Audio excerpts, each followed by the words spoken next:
자, 한번 상상해 보세요. 지금으로부터 2000년 전 아주 평범했던 어느 안식일입니다. 작은 마을의 한 회당에서 한 청년이 두루마리를 펼쳐들고 읽기 시작해요. 겉보기엔 늘 있던 일상적인 풍경이었죠. 그런데 바로 그 순간이 역사의 물줄기를 완전히 다른 방향으로 틀어버리는 순간이 될 줄 누가 알았을까요?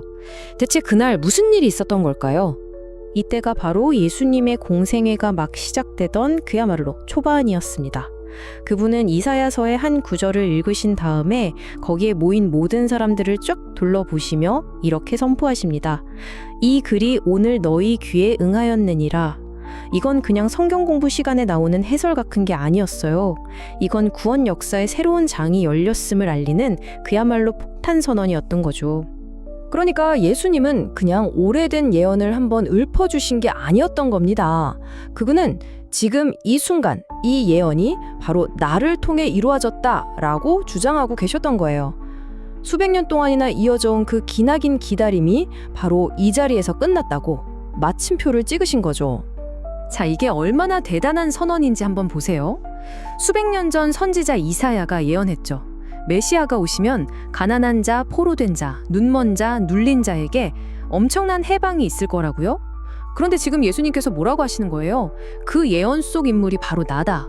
그리고 그 예언이 성취되는 때가 바로 오늘, 바로 지금이다.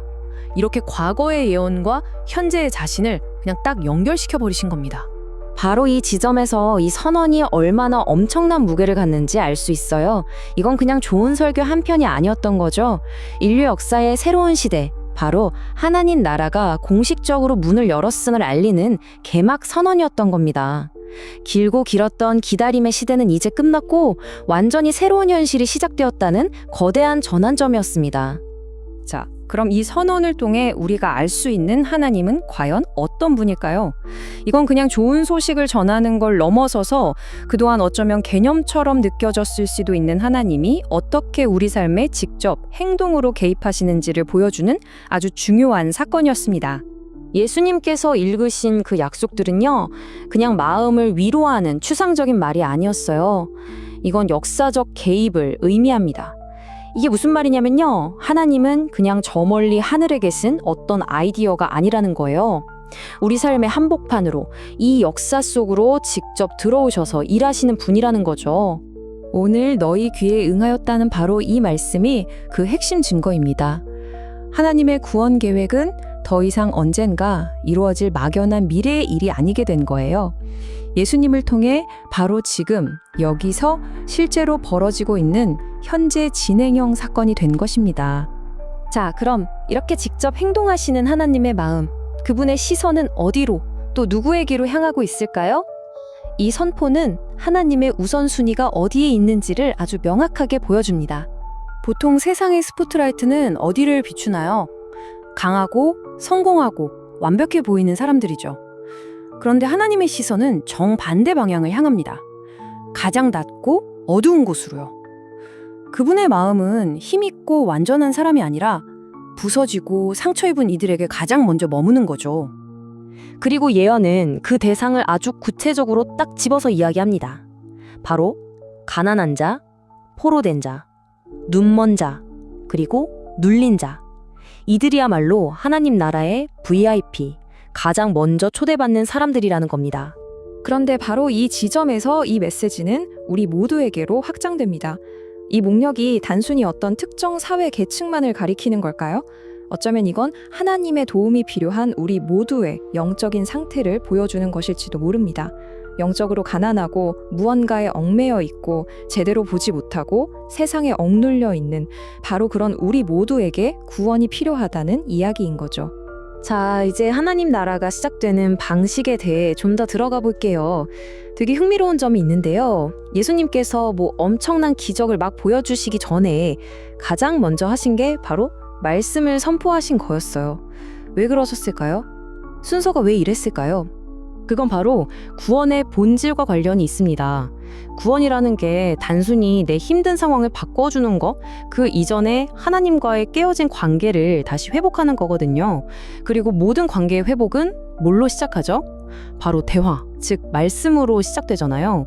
그래서 그분의 첫 메시지가 바로 회개하라 였던 겁니다. 근데 이 회개라는 말이 뭔가 잘못했으니까 벌 받으라는 식의 무서운 말이 아니에요. 오히려 그쪽은 낭떠러리니까 방향을 바꿔서 하나님 나라라는 안전한 곳으로 들어와 하는 정말 긍정적인 초대였던 거죠. 이 초대를 받아들이는 것, 거기서부터 진짜 회복이 시작되는 겁니다. 그리고 이 초대는 그냥 말로만 끝나는 빈말이 아니었습니다.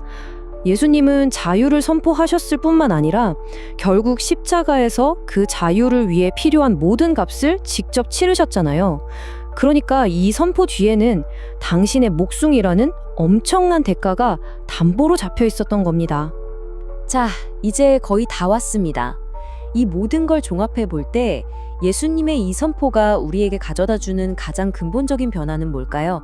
그건 바로 우리가 현실을 바라보는 관점, 그 틀 자체를 완전히 바꿔버린다는 데 있습니다. 그 전까지 사람들은 하나님 나라를 그냥 언젠가 올 막연한 미래의 일로 생각했어요. 그냥 기다리는 거죠. 그런데 예수님은 그 생각을 완전히 뒤집어 엎으신 거예요. 아니야, 하나님 나라는 저 멀리 있는 게 아니라 이미 너희 가운데 와 있어. 이건 현재의 현실이야. 라고요. 이건 정말 엄청난 패러다임의 전환인 거죠. 수동적으로 기다리는 존재에서 능동적으로 살아내는 존재로 바뀌는 거니까요. 이 선언이 우리의 정체성을 어떻게 바꾸냐면요. 우리는 더 이상 하나님 나라의 문 밖에서 언제 열리나 하고 기웃거리는 사람들이 아니라는 거예요. 우리는 이미 그 문 안으로 초대받은 사람들이고 바로 오늘, 지금 여기서 왕의 다스림을 받으며 살아가는 그 나라의 백성이라는 거죠. 자, 그래서 마지막으로 이 질문을 한번 던져보고 싶습니다. 만약 하나님 나라가 저 멀리 미래의 막연한 희망이 아니라 바로 지금 내가 발딛고 서 있는 이 땅에서 경황하는 현실이라면 그 사실이 여러분의 오늘을 어떻게 바꿀 수 있을까요?